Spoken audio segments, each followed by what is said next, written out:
Welcome to Titan HST's Business Continuity Today, hosted by Todd DeVoe, where planning meets reality. Hey there, everybody. So welcome to the Business Continuity Today show I'm your host, Todd DeVoe. This is sponsored and run by Titan HST. So this week, we are starting our series about looking at different ways to use systems, thought process, and planning fundamentals to help keep your business continuity and risk analysis process and use it every day.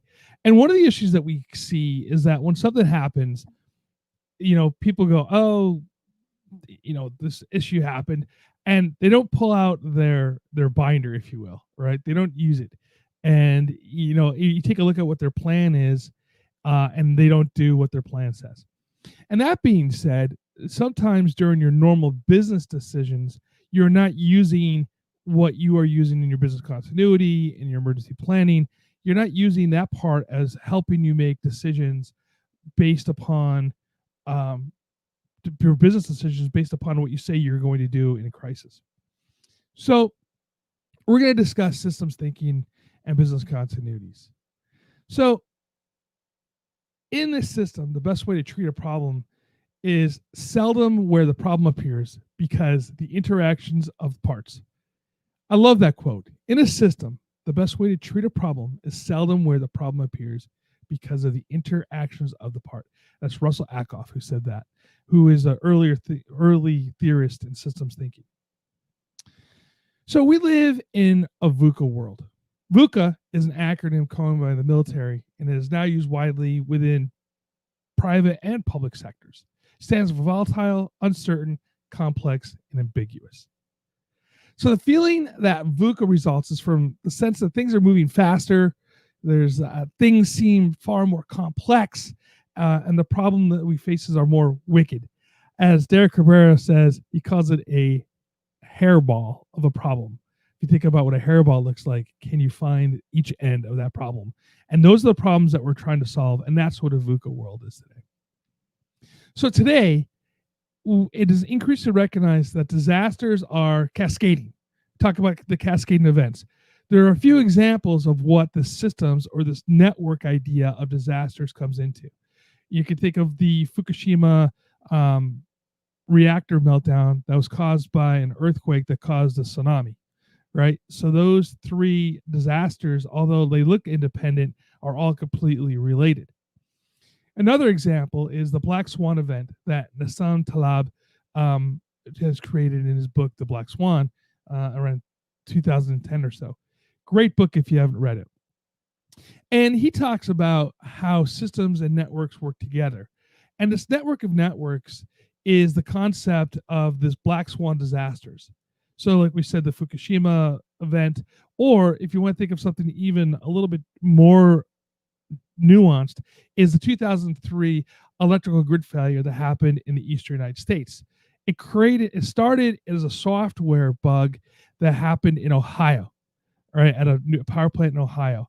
And all this event created power outage throughout the eastern United States up into Canada. And this is globally interconnected, right? Because now you're thinking about the markets that were impacted with Wall Street and so forth and so on. And so this small event that happened in Ohio created a worldwide issue when it came to power.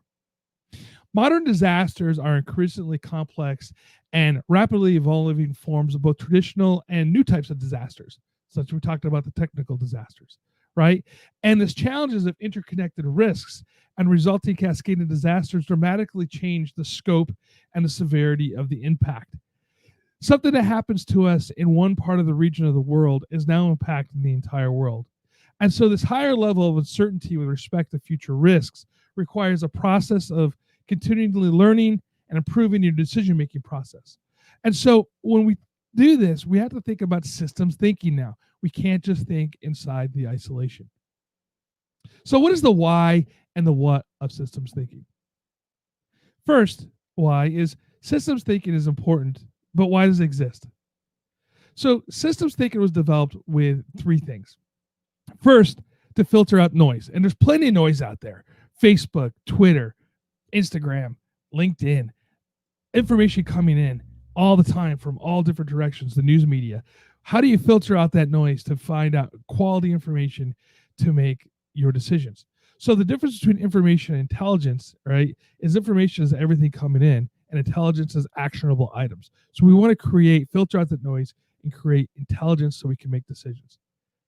The second is our cognitive biases, right? We all have them, right? The systems thinking helps see our preferences, and we often see what we want to see.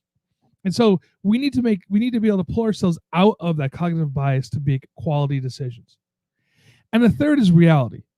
The world is VUCA, right? We just talked about what that means. And this leads to all kind of interconnected and wicked hairball problems that we have to really understand and delve into and make quality decisions for so we can go forward. Systems thinking helps us deal with the complex reality by taking the contextual factors, perspectives, and interconnections into account when defining and solving the problems. So, what are systems thinking? There are 4 simple steps that we use with understanding the things. One is we distinguish the ideas from other concepts so we make decisions, filtering out the noise. Right? We organize the ideas into systems. And you can do this by using things like mind maps or charts. I love to whiteboard where I organize my ideas and the thoughts and put those out there. And then we relate those ideas to one another, creating those interconnectivity of the ideas, right? And then we look at those ideas and those concepts from many different perspectives. If you might have heard the story of the elephant, right, where the blind wise men come and look at the elephant, they're looking at that elephant from different perspectives. And so when they touch one part of the elephant, right, they think they're not sure what it is. And it's until they bring all of the whole concept together that they realize it's an elephant. It's a good story. You should look it up. Right? So how does a systems thinker think? So a systems thinker looks for deeper, and asks the questions. Is it a single instance or is it a pattern? Right? So when you take a look at this, is it just a one-off thing? Right? If we take a look at COVID, okay, for instance, is it a one-off or is it a pattern? If you listen to people who are in epidemiology, this is not something that would surprise them. It's something they've been thinking about for a long time. So this is not necessarily a one-off. This has become a pattern of disease. A system thinker also asks if the emergent problem or behavior and realizes if there's an uptake in behavioral issues, right, or changes of life.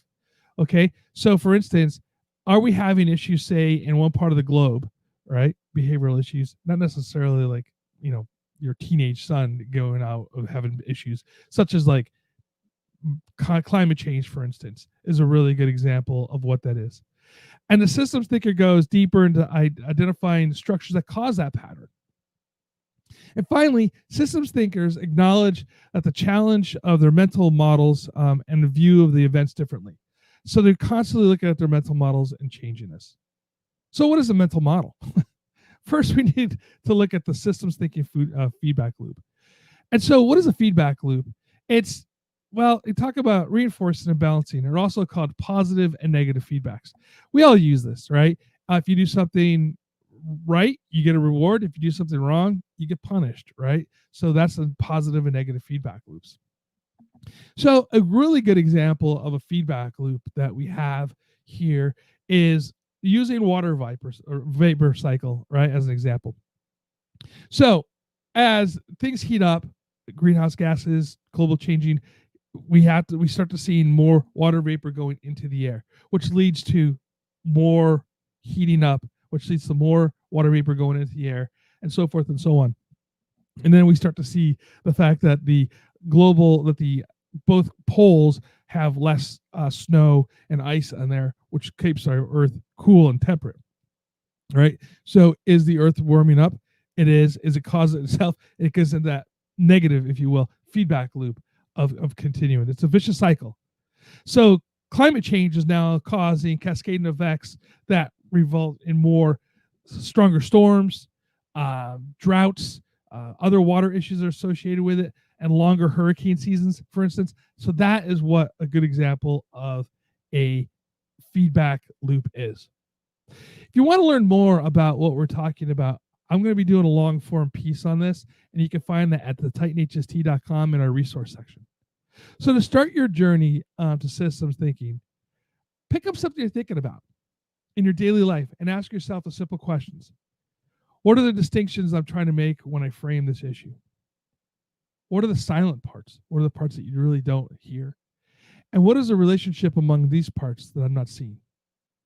And what are the different perspectives that I could take to better understand the issue?